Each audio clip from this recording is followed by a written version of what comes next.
I thought I would do an episode on tips and tricks I know about using a tape measure. There's primarily three sizes that I use. I use a 100-footer for building layout, roof layout, that kind of thing. And then I use a 25-footer and a 16-footer. And the one that I like to reach the most for is a 16-footer. It fits better in your hand. It's a good feel, and it'll work for anything from a room layout, small deck layout, to a cabinet side. I mean, it's a good all general size tape measure. When you're looking for a tape, I use Fat Max, Stanley Fat Maxes. It's not because I love these tapes. I haven't found anything that I like any better. It's got a wide metal blade. It has a lock where my thumb is.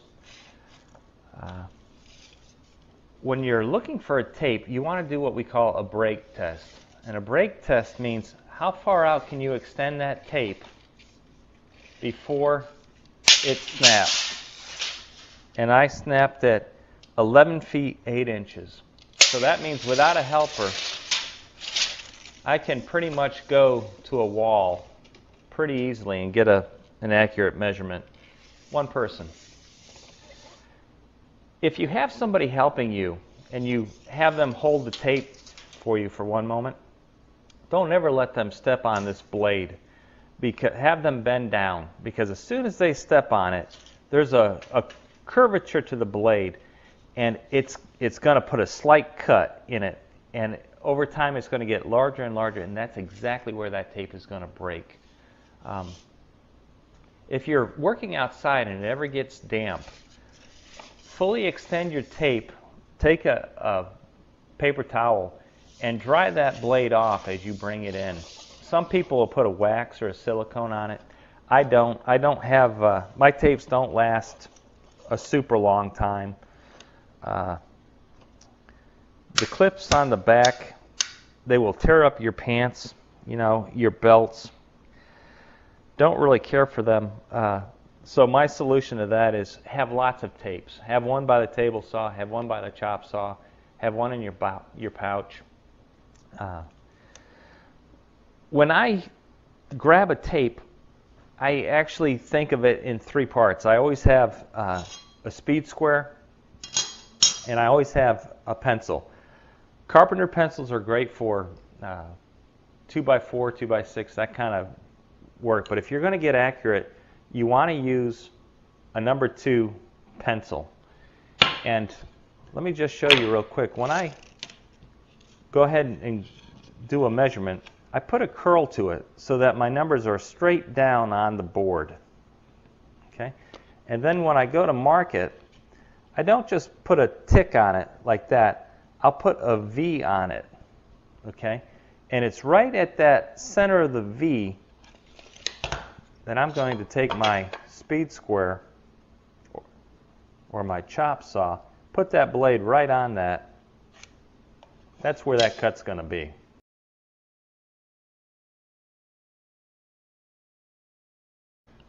I like to see if a piece I'm using is square, whether it be the side panel of a cabinet or a deck. And when I say square, I mean right angles. So to me, this would be square, even though it's a rectangle to everybody else. I want to make sure that these are sharp 90-degree angles. And the way that I do that is I'll put my tape on the corner, and I'll measure the diagonal this way, and I'll measure the diagonal this way. And if these two diagonals are equal, this in my mind is square.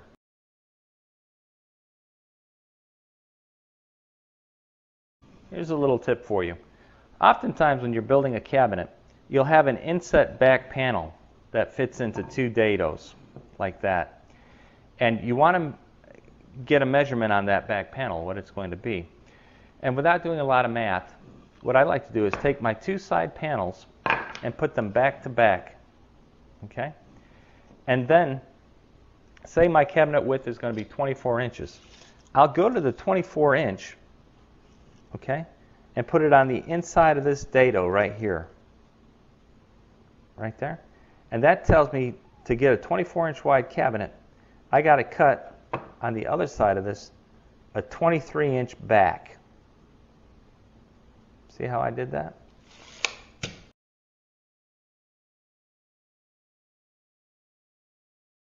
This is a great tip.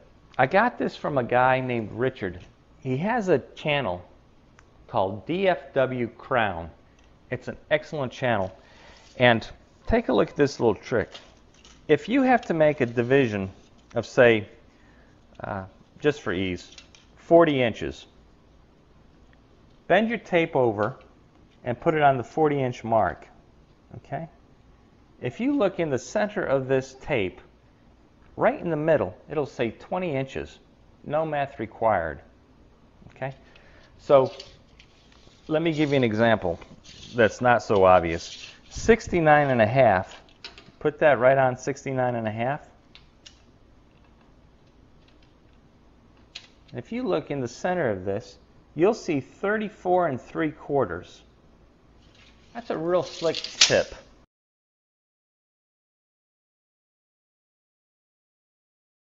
When I'm laying out a deck or something large, we'll use what we call a 3-4-5 triangle.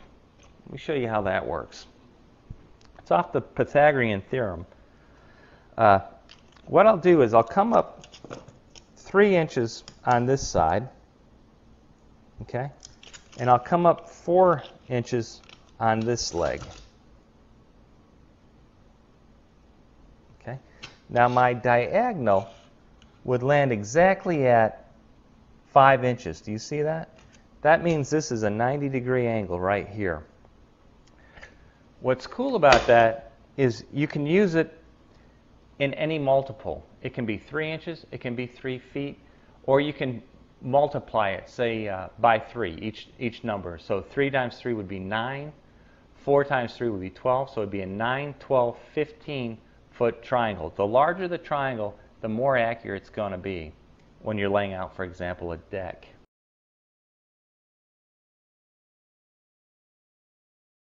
I use my tape measure as a calculator. Let me show you what I mean. Say I'm measuring 15 and a half. Okay, I'll just look at the half mark, 15 and a half. Say I have to add a 1/4 inch to that.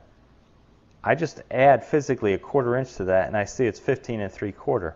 Say I have to subtract 3/8 from that. I'll just go 1, 2, 3/8, and now I know that I'm at 15 3/8. See how easy that is? If you use this and you're just adding and subtracting, it's a piece of cake.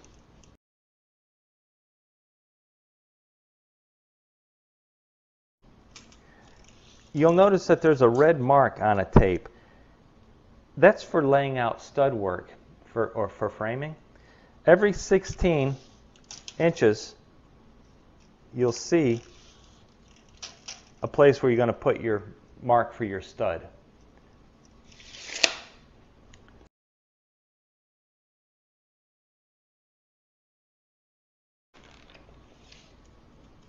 Let's talk about this tip for a moment.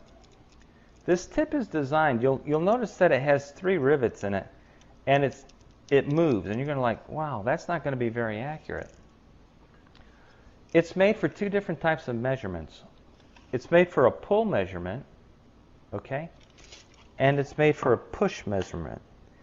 And that movement subtracts the thickness of the blade, okay?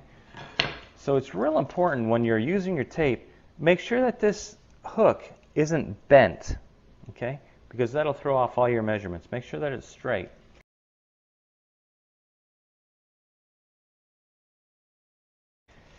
Another thing that I like to do is only use one tape when I'm doing something accurate. I'll measure it and then I'll take it to the cut, okay? If I'm reading that tape to somebody else, we'll do what we call a burn one. And what that means is I don't use the hook at all. I'll just go to the 1 inch mark and I'll measure it. For example, this is 17 1/8. and I have to subtract 1 inch because I'm no longer using the hook. So it's 16 1/8. You just got to remember to burn that 1 inch. And that's super accurate because now I'm right on that mark on my tape.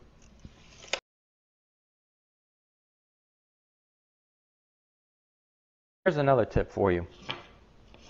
I've been doing this so long that I can bend the tape and get an accurate curl, okay, when I'm working up into a corner. But if you need to, have a board that you know the length of it. Say it's 10 inches. Put that into the corner and then take your tape and unreel it toward the other corner and then come out. And right now I'm at 79 1/2 inches. And I know that all I got to do is add this other board 10 inches. So it's 89 1/2 inches corner to corner on an inside wall. No bending the tape, and very, very accurate.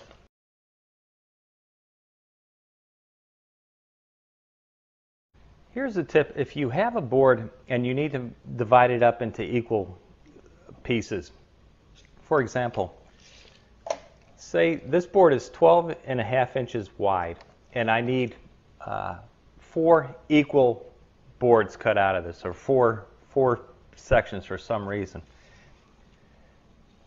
Go ahead and take your tape measure and run it at a diagonal and put whatever number you needed divided by into it easily. For example, 4 divides into 20 easily.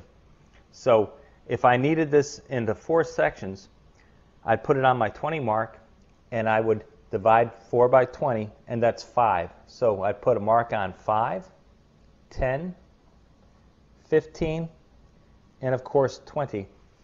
And just to double check, that's 3 1/8, 3 1/8.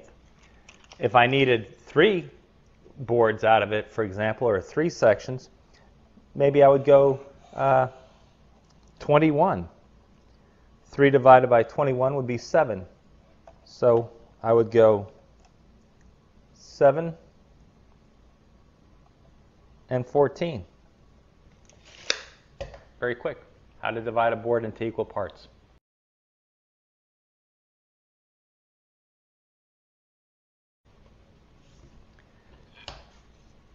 Let's wrap this up. The most important tip I can give you actually regarding a tape measure is if you don't need to use it, don't. What I mean by that is if I can take, say I have 2 pieces of trim going up on either side of a window and I got to cut this top one, don't use the tape at all. Take your piece, put it right on it, and then mark it. That's the best tip I can give you. All right, I'll catch you on the next one.